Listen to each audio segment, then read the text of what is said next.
up, YouTube? Northeast here. Doing a general NBA market update today. So this has kind of come up on the live stream from last Sunday morning. Someone had asked the question about Donovan Mitchell and have his prices, quote unquote, like leveled out yet. Like what's going on with him? How far is he going to fall? So it led me down a path of, well, let's look at a lot of guys or a group of guys from the beginning days of the NBA playoffs. So I pulled up data on a handful of players that were all eliminated either right before, like they didn't make the playoffs. Devin Booker got eliminated in the first round. Lillard, Mitchell, Luka, Giannis. So I pulled a bunch of graphs up of guys that got eliminated about 3 to 4 weeks ago, at least. The time frame varies a little bit, but I was curious to see if the NBA market has begun to level out. It was in quite a bit of a tailspin. Not tailspin might be too strong of a word, but definitely in a downward trending slide from early to mid August, basically about the last month or so, close to a month. It had been backsliding quite a bit. Different players were affected different ways. Don't get me wrong, some guys are still going up, Tyler Hero, etc. But in general, the market was pulling back, which is semi-normal. Guys aren't playing anymore. The attention's not on them. Their prices are going to fall. So what I was curious about is have they hit their floor? Have they leveled off enough that we think they're basically where they're going to go, and essentially they're going to sit here until we begin to get some movement on next season? Now, today, September 24th, I was listening to the Woj pod for you future people. So depending on when you're seeing this, news may change, or listening to this rather, seeing, listening, both, watching. On the Woj pod today, they talked about the NBA season probably not starting until mid to late January. So I think that the market is going to stay flat until at least the NBA draft. Shortly after the NBA draft is going to be free agency. According to what he was talking about today, is free agency is probably not going to start until after Thanksgiving. He said it's typically about a week after the draft, but that would put it right in the middle of Thanksgiving. And Woj and Bobby Marks didn't think that the league would do that they would wait a few extra days, and essentially it would be like that first week in December is the thought process. None of this is in stone. This is just all rumor, but it's Woj. So, and the other thing that he mentioned was, Silver did the interview on CNN and talked about that they wanted to play with fans, and essentially they were basically in no rush to get back. Based off of that podcast today, I'm thinking that the NBA shoots for, and this is complete guess on my part, maybe like an MLK Day opening day. They're not going to hit Christmas, and that's a big deal. NBA Christmas Day games are a huge thing, and so is MLK. With everything going on currently, I can see them potentially setting their sights on MLK Day for the opening day. So basically, long story short, I think the market's going to stay relatively flat for most of these guys. And I'm specifically talking about guys that are not currently playing. So no one on the current 4 teams that are left, because their prices are jumping all around like crazy. But in general, broadly speaking, the NBA market is going to remain relatively flat until free agency starts. When free agency starts, let's say the first week of December, that's going to start things firing up. May even be before that. Might even be like around the NBA draft. I think around the NBA draft it starts picking up, and then I think it gets the full wind behind its sails during NBA free agency. This is a weaker free agent class. It's going to be a little weird, but as guys change teams, They're going to be in the news cycle, and I think card prices could spike depending on where they go, trades made on draft night, all that stuff. And then I think that begins the slow build. And it might be a little bit quicker than slow, but I believe that begins all the green arrows going up in your My Collection charts and whatnot, spreadsheets, etc., until the lead up to the season starting in, let's call it mid-January to late January. They specifically said late January is in play. So that's my general thought. So let's look at some actual data to see if these guys have leveled off. So the first person up here is Lillard. And I did 90-day charts on all these guys so we can see the trend line. You're going to see not exactly the same graphs, but you're going to see similar patterns. And essentially, I pulled up 1, 2, 3, 4, 5, 6, 7, 8 guys. 6 of them essentially all follow this trend. So first up, we see Lillard. He had the run up here leading up before the bubble game starts. Amazing playoff run, amazing bubble run, playoff run. Prices go insane. They get eliminated, prices fall.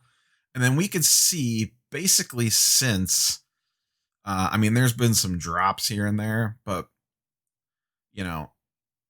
since this last couple weeks, this chart's pretty flat, but this is actually still trending down. Here it's at 1,300. As of today, this is a little over $900 card. His PSA 10 Prism, and I'm using base Prism PSA 10s for all this because that's typically what drives the market for the most part.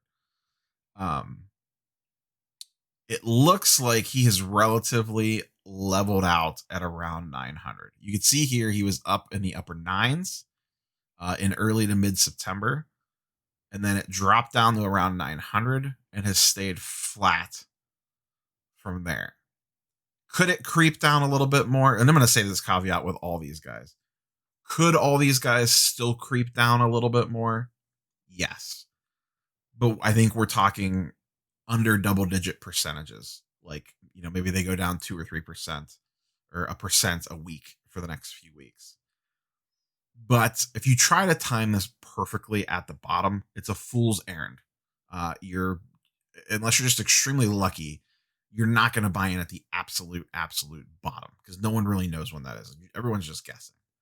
But I think we're close enough to there that if I saw a good deal come across on a player that I want to invest in for a longer term hold, I would be I'd be looking to pull the trigger now. Lillard's not one of those for me personally, but if he was, and when I say longer term hold, these are going to be this group of guys specifically. If we want to talk about these 8, would be guys that I would want to buy and not in my mind. Because once again, I like to say, and I'm not the first person to say this, when you buy something, you should have a plan for what's your plan with that card. With these guys, for the most part, you would want to buy them and hold them until the next playoffs. These are guys on all high caliber teams, high profile. You'd want to get in now and either hold into the playoffs or sell prior to the playoffs, assuming their teams play well and they don't get hurt and all that jazz. But like Lillard, the Blazers should be a competitive team in the running for the NBA playoffs next season to make it. The West is packed, but he would be a player that you would want to hold throughout the season. So essentially, we could see his graph has essentially leveled off. It looks like around 900 is his floor, but you could see here it was a cliff face.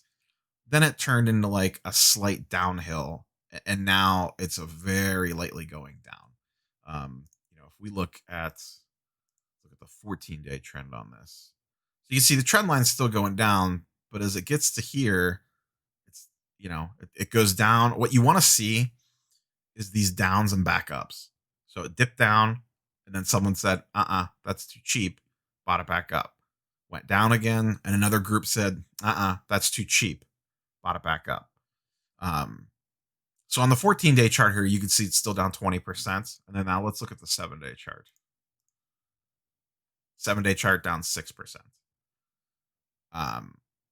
So once again, I believe we're basically at the bottom for these guys. I think we could still see those, down 3%, down 4%. on these guys over the next few weeks. But like I said, if you try to time this, it's not going to work out for you. So up next, let's look at Devin Booker. And we're going to see the same thing. Actually, a little bit of a reverse here. And this is another thing that tells me there's a few guys like this. So once again, you can see the same pattern here. In the lead up to the playoffs and the NBA bubble game starting, Booker slowly creeps up. The Suns explode. Booker's prices explode. Booker goes even more nuts. Oh my God, they're going to make the playoffs. Prices go absolutely bad. Crap, crazy. Almost got me. Almost got me. They immediately get eliminated on the last day. His prices tank. They flatten out. People go, "Oh my God, he's too cheap. Buy him." And you can see Booker's graph is all over the place here. It's up, down, up, down, up, down, up, down, up, down, with slight trends down, but not too crazy. So you can see here, he initially crashed down to 850 back in mid to late August, and his current price right now is 865. So he had some ups and downs in between, but he almost basically hit his floor here on the initial crash. And, he had one other little dip here down to 800. But he's been relatively flat's not the right word, but he essentially hit his floor already. Lillard, that was not the case. If we go back and look at Lillard's chart, pull up his 90-day again. When Lillard crashed, it went down to 1200 and kept going. It just went down a lot slower. Booker, that is not the case. Now, Booker's much younger and has a lot more run left in him, let's say. The Suns are extremely trendy based off the way that they exited, and the Blazers kind of exited on a whimper. Remember, the Blazers looked like crap against the Lakers. The Nuggets, or the Suns, the last thing we saw them doing was winning 8 straight games. And then math said, sorry, you didn't make it. And if we look at Booker's last 7, we could see he's only down 8%. So they're still creeping down slightly. But once again, you can see here, he bottomed out and it started to tick back up again. So once again, this is showing me signs that we've essentially hit the bottom. And on Booker, it actually looked like it basically hit the bottom here and here, and then immediately shot back up. And he's doing his little up down thing, and a little bit of a flatter line here with a slight trend upward the last few days. John Morant. We talk about John Zion all the time on the channel because they're kind of like the two leaders almost in how the market's doing. And we see the same thing, the normal lead up. And then we go down here to the last few weeks, and we could see, and this ending price on this is a little over $400. And you can see he's basically been sitting there for a while, almost 2 weeks now. 415, 408, 406, 412, 410, 414, spiked up to 440, right back down again. So to me, Ja looks like his floor is $400. And he's essentially hit it, and he's basically been there for 2 straight weeks now with a little tiny spike up there, some little shenanigans here and there, but nothing crazy. So if you're thinking, man, I'd like to load up on some Ja, I would start looking for those deals now because I don't see anything happening to Ja that's going to cause him to go down unless literally the entire economy crashes, which it's 2020.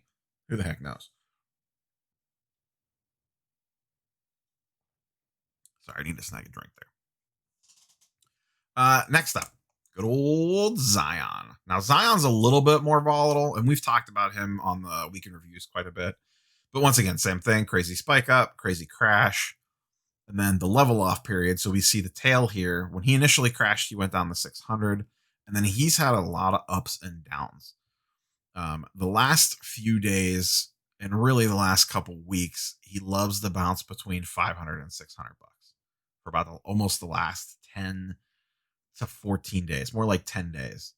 So you see here 600, 550, 600, 550, 575, 550, 565. So someone out there, or groups of someone, in my opinion, looking at this, have basically said the second Zion hits 550, buy everything out there for 550. Because you can see it right here. The price drops 550, boom, spikes right back up again. Back down, back up. So someone out there probably has a buy order in place. The second he hits 550, gobble him up, and then he shoots right back up again.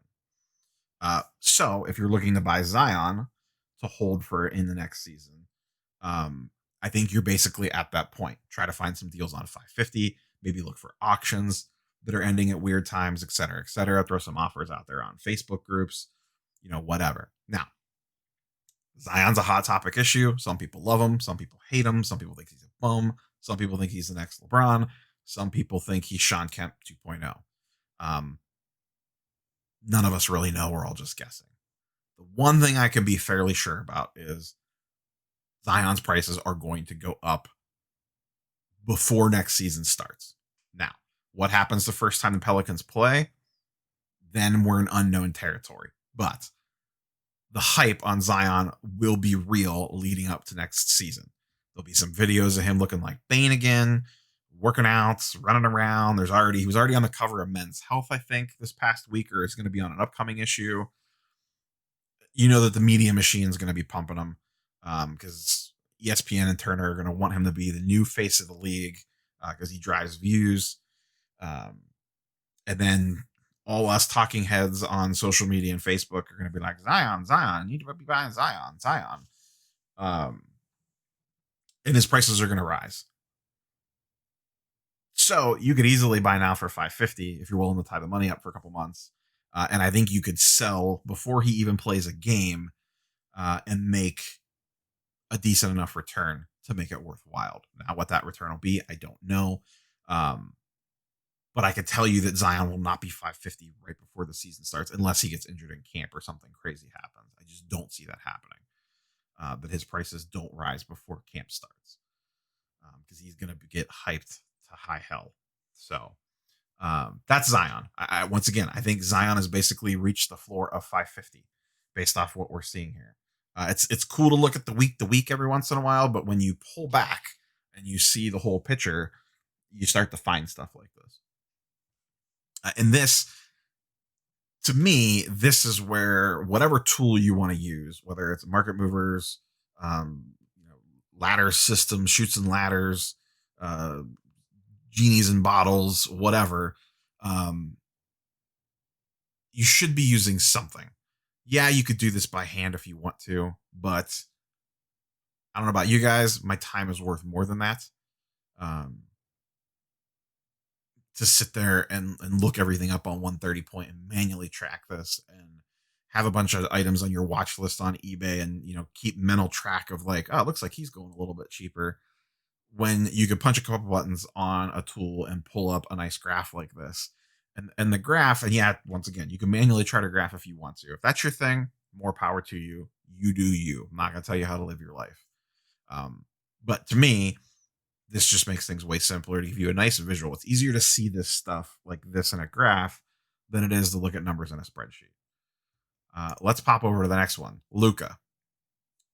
Luka looks like he's doing essentially the same thing. Run up, crazy playoffs. Oh my God, game winners, spikes. Oh my God, he got eliminated.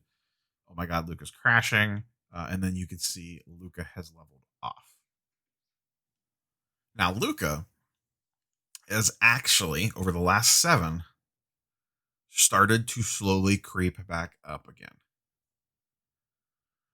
You can see here 1230, 1275, 1230, 1250, 1275, 1270. I think if you want to buy Luka, now's the time. I think if you wait much longer, he's just going to keep slowly creeping up.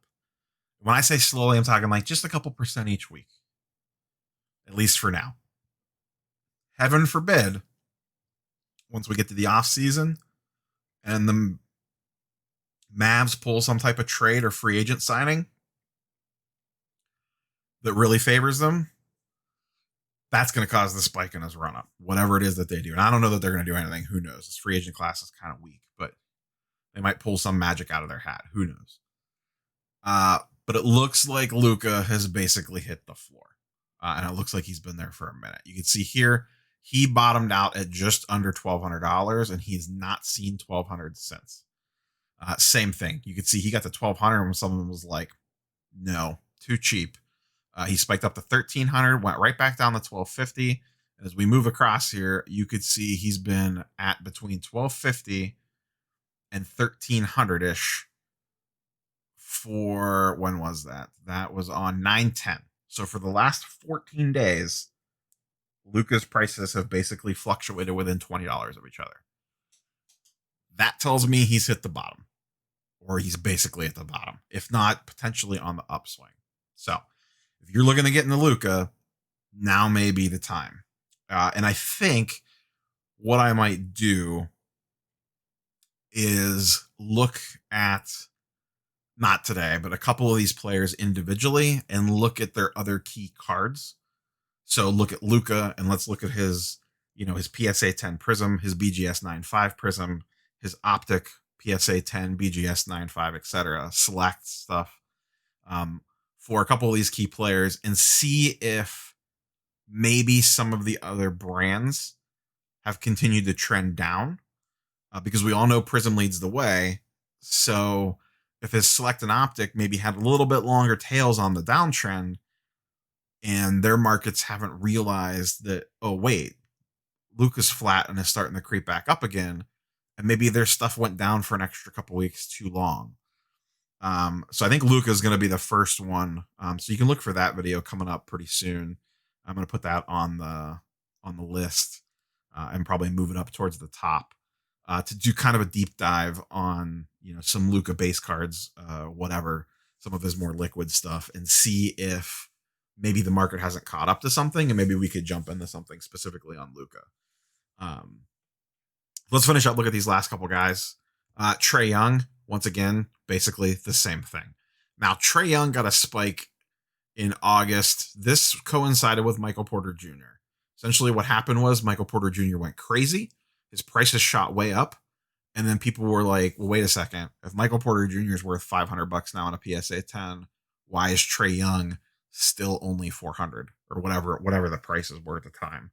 And that caused a rise when the NBA market went crazy there in August before it peaked in guys that weren't even playing to go up, like Trae Young. Once again, when the NBA market pulled back, Trae Young's prices crashed along with everybody else's. And we could see here, it looks like his floor appears to be around $400. We can see it dip down here to 420. It went back up again, dipped back down to 420, went back up again, dipped back down to 420, went back up again, and has dipped down again to 396 and immediately shot right back up to 400. So once again with Trae Young, I'm assuming there's a similar thing going on.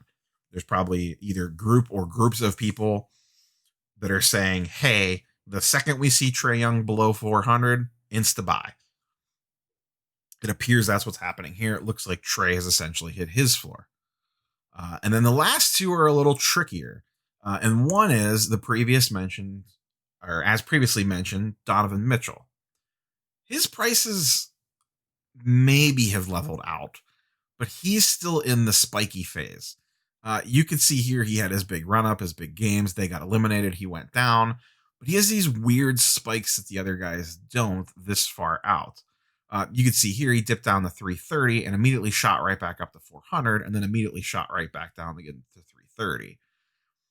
And then he stayed at 330, dipped down again to 300 and then shot back up again, peaked at around 340 and is now on the downswing again. To me, it looks like his prices haven't completely leveled out yet, but at least based off this little bit of data, it looks like he's going to level out around $300. If I had to guess, is that we're starting to head into that phase of, okay, he dips down to 300, buy him back up. People buy him for a few days. He dips back down. You can see he's back on the downswing again. I'm going to guess if we look at this chart in another week, it's going to keep doing the same thing, but eventually start to flatten out a little bit more. So I think Mitchell ends up at around 300, but I don't think he's at, I think 300 is the bottom, but I don't think you can commonly find that price yet. I didn't check and hop on eBay to go look. But I definitely wouldn't be spending much more than 300 on Donovan Mitchell if I wanted to get into some Spida. And then the last one is Giannis. Giannis is a tricky one as well. So obviously they extremely disappointed. He peaked up at $1,000 for his PSA 10. It is currently at a little over 3,000. Um, it is all the way back to its June. Well, it's still a little bit above June price. It's at 3,300. The June price 90 days previous was 2,900. But you can see his is a lot weirder. It backslid, then spiked up, backslid, spiked up, backslid again. You can see this little hook pattern, and then the hooks here and here are more severe, and then it looked like it started to do it again, but it didn't peak back up as far. And you can see it did it again, didn't peak back up as far, and then it's starting another one here. His last day's sales, which was yesterday, this is actually the lowest that he's been in the entire downslide. You can see he bottomed out here at around 3,400, went back up, 3,500 went up, 3,600 went up, and then he went to 3,300, and as of right now is still trending down. I don't think Giannis is at the bottom yet. That being said, I don't think he gets to 3K. I would be surprised if his cards go below 3,000. I have no information on this, but I'm guessing that there are people sitting there saying, hey, if Greek Freak gets to 3K, buy. We're not going to let him fall below 3K. That's too cheap for a 2-time MVP, Defensive Player of the Year, and on one of the best teams in the Eastern Conference, playoffs withstanding. And also the speculations beginning on where his next team is going to be. So, and we've seen what the ceiling is on the price. It's 7,000 on that card. And if he goes to a different team, and they make a playoff run, his prices will go nuts. Plus, this is a much lower pop count card compared to like a Luka or a Zion or a Ja. So I would not necessarily I'd be really keeping a close eye on the Giannis market if I was looking to buy in. I'll be honest with you guys, 3K for PSA 10, way out of my price range. So I will not be looking to make any crazy moves on Giannis, at least his Prism. Maybe his hoops or something like that, his select, something lower entry I could get into. But even that, I don't want to tie up that much money in one player. I would rather spend that and spread the risk, essentially. So Giannis is still downtrending. So I don't know if he got a little bump from MVP and then immediately went back down again. I really think the award bumps, for the most part, are one of the most overrated things in this hobby. Because even if he got the MVP bump, I think that was just on the 10th there when they announced that. I don't remember when that. Actually, I think it was the 16th, maybe. Depending on when that was, he didn't get much of a bump and it immediately went away like the next day. So big deal. You got the bump. Cool story. You should have just sold it 3 weeks earlier when it was worth more than what the bump brought it back up to. Regardless, it's a whole rant that I have about rewards and bumps in prices. But I think Giannis is still trending down a little bit. He's not flattened yet. But moral of this story is I believe the NBA market has started to flatten. Now, guys that are still playing, when they get eliminated, their prices are going to go down. In fact, we're already seeing it with Tatum. Tatum's market is in basically a full tailspin right now, with them being down 3-1. The Nuggets won, so that's back to a 2-1 series. Jokic and Murray's prices they keep playing really well, so it starts to go down, but they kind of lift it back up again by having a good game. But whoever ends up not winning this thing, their prices are going to tank. So those guys are going to have a longer tail on them that go probably into October, if not late October, before their prices fully level out again. But these guys these star players that got eliminated early in the playoffs, I think we're essentially at the time that it's, we should look to be putting our money back into those guys. The market inflation that happened with the playoff run has evaporated, and now they're starting to level out. So whatever, if I didn't name a player on here, but he plays on one of those teams or falls into this classification, odds are their card prices are probably doing a similar thing. Because they all seem to be following the exact same pattern, and everyone seems to be leveling out at the same. So that's all I got for you guys today. I hope this was a helpful one. This was a very interesting one to kind of dig into. And I think that it's good because it shows that, in a healthy market, guys that aren't playing anymore, their prices should go down. The market was slightly overinflated, so we got a little pullback from that as well. But the market is still crazy. If you don't think that's the case, go look at Tyler Hero's stuff from his game last night. He dropped 37 or whatever it was, and his prices went to the moon, just like they were before. So the money and the interest is still there, but the new money, for lack of a better term, wants to see their guys playing, which I don't blame them. That's the fun part. Because I think a lot of this new money is treating it like DFS/gambling. And when you play DFS and gamble, the reason why you do it is to have interest in the sport that you are watching, or increased interest in the sport you're watching. You can't have increased interest in Luka if he's sitting at home with his mom signing autographs. So I really think that DFS/gambling crowd has drastically impacted the market, which everyone's been talking about that for a while, but I believe now we're seeing it play out. These guys stop playing, prices, which always used to happen before, but now everything is just more extreme. All the patterns are more extreme than what they were before. So that's all I got for you guys today. Like, comment, sub, all the nonsense. If you need some card supplies, maybe I'll put some affiliate links down there. Maybe I won't. I don't know. We'll see. And we will catch you guys on the next one. Peace.